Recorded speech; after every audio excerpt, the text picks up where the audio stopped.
नमस्कार। आज हमारे सामने ना बातचीत के कुछ दिलचस्प अंश हैं। मुद्दा है डिजिटल आज़ादी बनाम असली स्वतंत्रता, खासतौर पर भारत के युवाओं को लेकर। बिल्कुल। तो इसमें यह देखने की कोशिश है कि भाई आज की पीढ़ी आज़ादी को कैसे समझ रही है टेक्नोलॉजी के इस जमाने में। बिल्कुल, और ये समझना जरूरी है, जैसा कि इन अंशों में इशारा है, कि कहीं ये जो डिजिटल दुनिया वाली आज़ादी है अभिव्यक्ति की, वो असल जिंदगी की ज़रूरतों से ध्यान तो नहीं भटका रहे। हाँ, मुद्दे काफी सोचने वाले हैं इसमें। तो सही बात है।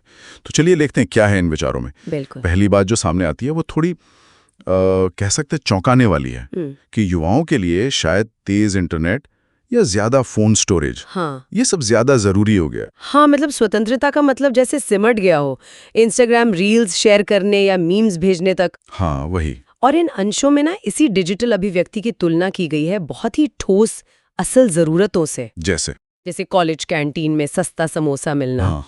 या मान लीजिए इंटर्नशिप कर रहे हैं तो उसमें कुछ पैसा मिलना, स्टाइपेंड। अच्छा। तो सवाल यही उठाया गया है कि क्या ये पहली वाली आज़ादी, मतलब डिजिटल वाली, दूसरी की कीमत पर आ रही है? मतलब क्या हम असल ज़रूरतें भूल रहे हैं?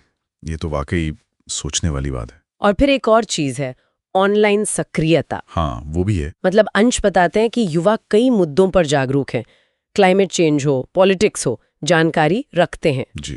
पर जब असल दुनिया में कुछ करने की बारी आती है तो शायद हिचकिचाते हैं। जैसे? मतलब क्या उदाहरण दिया है? जैसे वोट डालने के लिए लंबी लाइन में लगना। अच्छा। या धूप में खड़े होकर किसी बात का विरोध करना, इससे बचते हैं। अच्छा, इसी में वो इंस्टाग्राम वॉरियर्स वाली बात कही गई है शायद। हाँ, बिल्कुल। कि ऑनलाइन तो बहुत आवाज उठाएंगे, बहुत मुखर होंगे, हाँ। पर ऑफलाइन एक्शन वो शायद कम। तो ये एक विरोधाभास है। जागरूकता तो है, पर क्या वो बदलाव में बदल रही है?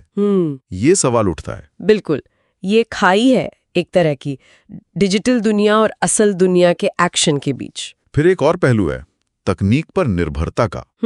एक तरफ तो हम डिजिटल इंडिया की बात करते हैं, प्रगति हो रही है, तकनीक सब तक पहुंच रही है जी, लेकिन दूसरी तरफ हम व्यक्तिगत स्तर पर कितने निर्भर हो गए हैं?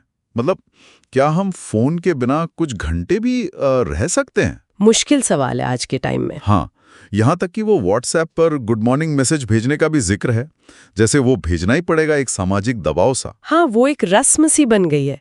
लेकिन मुद्दा सिर्फ डिवाइस पर निर्भरता का ही नहीं है, जैसा ये अंश बताते हैं।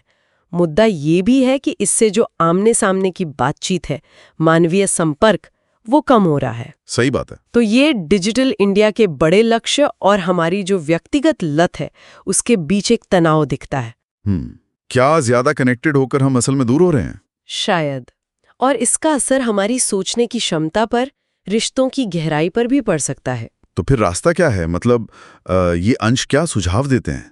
सारी ही निकलता है कि युवा पीढ़ी समझदार है, जागरूक है, कमी नहीं है उसमें। हाँ, पर शायद स्वतंत्रता के सही मायने को लेकर थोड़ा भ्रम है। हाँ, मतलब कंफ्यूजन हो सकता है। एक सुझाव यह है कि सिर्फ मनोरंजन जैसे नेटफ्लिक्स या सोशल मीडिया में ही ना डूबे रहें। कभी कभी खबरें भी देखें, या जो फॉरवर्डेड मैसेज आते हैं उनको आंख बंद करके मान न लें, वेरीफाई करें। बिल्कुल। और इन विचारों का निचोड़ यही है कि असली वैचारिक स्वतंत्रता तब आएगी जब हम, मतलब व्यक्ति, स्वतंत्र रूप से सोचना शुरू करेगा। सिर्फ जानकारी होना काफी नहीं है। अच्छा। जानकारी का विश्लेषण करना, उसे आलोचनात्मक नजरिए से देखना और फिर असल दुनिया में कुछ सार्थक कदम उठाना, वो जरूरी है। मतलब जागरूकता पहला कदम है, मंजिल नहीं। बिल्कुल सही। तो कुल मिलाकर इन अंशों से एक बड़ा सवाल यही उभरता है कि हम डिजिटल रूप से ज्यादा आजाद हो रहे हैं या फिर अनजाने में मानसिक रूप से और निर्भर होते जा रहे हैं। और ये आज के दौर का एक बहुत ही महत्वपूर्ण सवाल है जिस पर सबको सोचना चाहिए। ये चर्चा हमें सोचने पर मजबूर करती है कि इस टेक्नोलॉजी से भरी दुनिया में असल स्वतंत्रता का मतलब क्या है किसी व्यक्ति के लिए, और इसे कैसे पाया जा सकता है। ये एक ऐसा विचार है जिस पर आगे और भी बात हो सकती है और सोचा जा सकता है।